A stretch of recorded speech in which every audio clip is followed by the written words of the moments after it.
Shalom dan salam sehat untuk kita sekalian.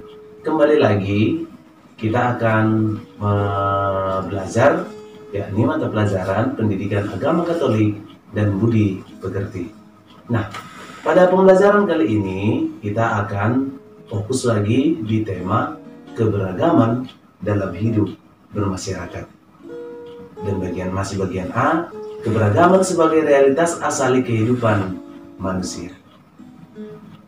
Namun, kita akan lebih fokus lagi di tema yang sangat penting, yakni keanekaragaman dan kesatuan bangsa dalam terang iman Kristiani, secara khusus dalam ajaran gereja. Sekali lagi, kalau minggu lalu, pelajaran sebelumnya, kita itu keanekaragaman dan kesatuan bangsa dalam terang iman Kristiani, secara khusus kitab suci. Kalau kali ini kita akan lebih khusus lagi di ajaran gereja. Nah, kompetensi dasar masih sama saja dengan yang sebelumnya. Sama kompetensi yang mau kita capai. Yakni apa? Memahami kemajemukan bangsa Indonesia sebagai anugerah Allah. Dan yang kedua, melakukan aktivitas, misalnya membuat refleksi, doa, puisi, rangkuman, membuat catatan tentang kemajemukan bangsa Indonesia sebagai anugerah Allah. Nah, tujuan pembelajaran kita itu sangat singkat juga. Hanya satu yang mau kita tuju, kita capai, dan ini sangat penting. Yakni, kita mampu menganalisis ajaran gereja tentang keberagaman manusia berdasarkan Nostra Aetate artikel 5 dan Gaudium et Spes artikel 24. Untuk itu, sebelum kita mulai pembelajaran kita, marilah kita berdoa. Kita berdoa dalam nama Bapa dan Putra dan Roh Kudus. Amin. Allah Bapa yang Maha Kuasa, kami kembali bersyukur padamu ya Tuhan atas segala kebaikan dan anugerah yang masih Engkau curahkan kepada kami hingga pada saat ini. Allah Bapa yang Maha Kuasa, kami hendak memulai pembelajaran daring kami hari ini. Kiranya Engkau mencurahkan terang Roh Kudus-Mu ke dalam diri kami, agar kami dapat menerima pelajaran kami, dapat memahami pelajaran kami dengan baik hari ini. Kami sampaikan permohonan ini kepadamu ya Tuhan, dengan perantaraan Kristus Tuhan kami. Amin. Dalam nama Bapa dan Putra dan Roh Kudus. Amin. Nah, baik, kita mulai pembelajaran kita, yaitu pengantar. Nostra Aetate merupakan dokumen yang berisi pernyataan tentang hubungan gereja dan agama-agama bukan Kristiani. Meskipun sudah berumur kira-kira 50 tahun, dokumen ini tetap relevan, tetap masih sangat baik untuk didalami pada masa sekarang. Secara khusus untuk memahami itu keberagaman. Dokumen yang kedua, Gaudium et Spes, itu Gaudium et Spes berarti Gaudium itu kegembiraan, et dan spes itu adalah harapan, berarti artinya kegembiraan dan harapan. Gaudium et Spes ini merupakan sebuah dokumen gereja yang juga berbicara tentang hubungan erat antara gereja dan segenap keluarga bangsa-bangsa. Kedua dokumen ini akan kita bahas pada pembelajaran kali ini. Tetapi secara khusus namun kita akan lebih fokus pada Nostra Aetate artikel 5 dan Gaudium et Spes artikel 24. Baik, langsung saja kita masuk ke pembelajaran kita. Mendalami ajaran gereja tentang keberagaman. Nostra Aetate artikel 5. Silahkan dibaca artikel dari link yang sudah Bapak sediakan ini. Lalu yang kedua, Gaudium et Spes artikel 24. Silahkan juga dilihat di link ini. Namun, kali ini Bapak akan membacakan artikel Nostra Aetate artikel 5.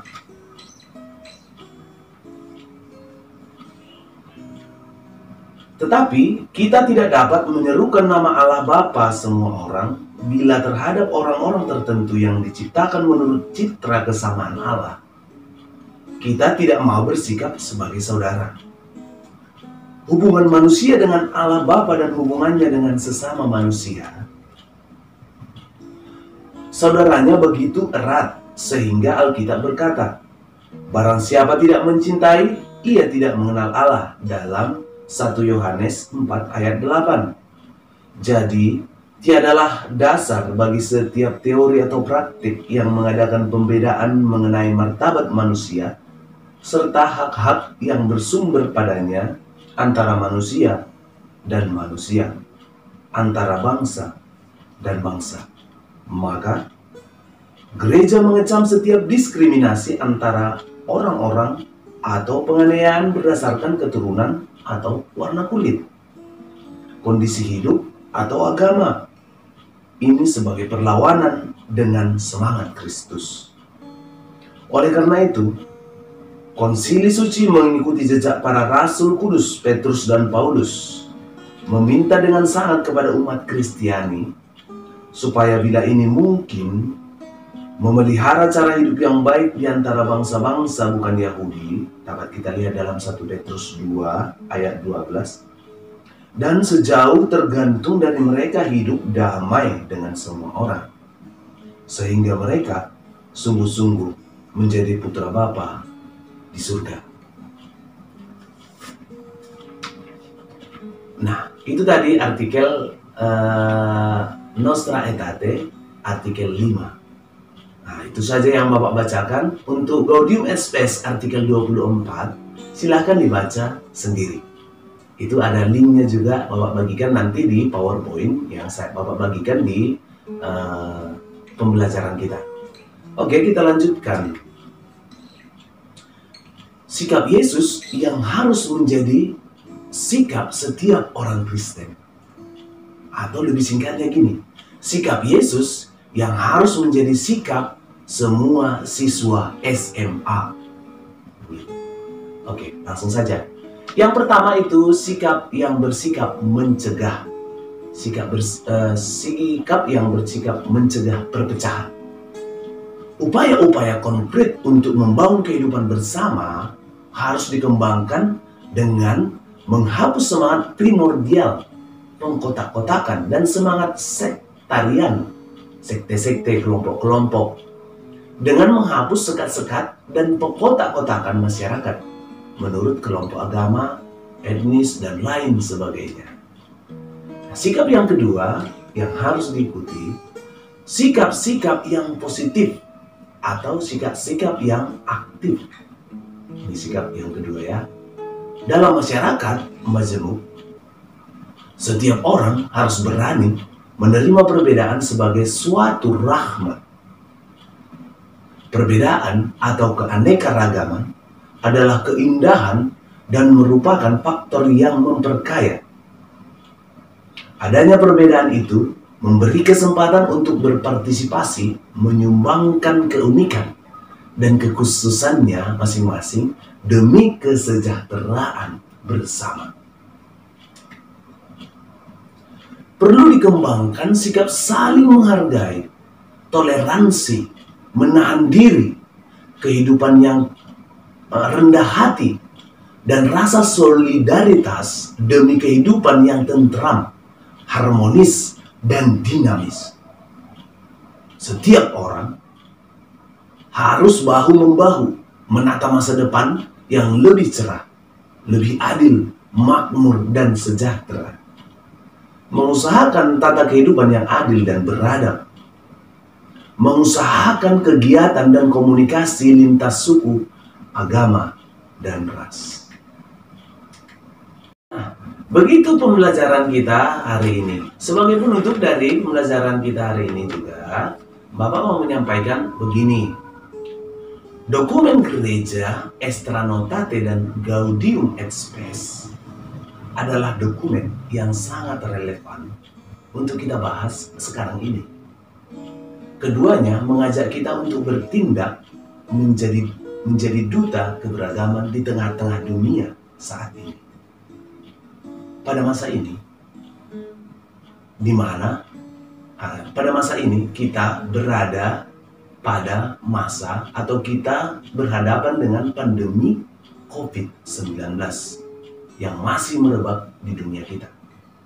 Kita diajak untuk bertindak netral tanpa membeda-bedakan suku, ras, agama, dan lain sebagainya. Nah, demikian pembelajaran kita, sangat singkat dan sangat jelas menurut Bapak. Semoga kita yang mendengar juga dapat memahaminya dengan baik.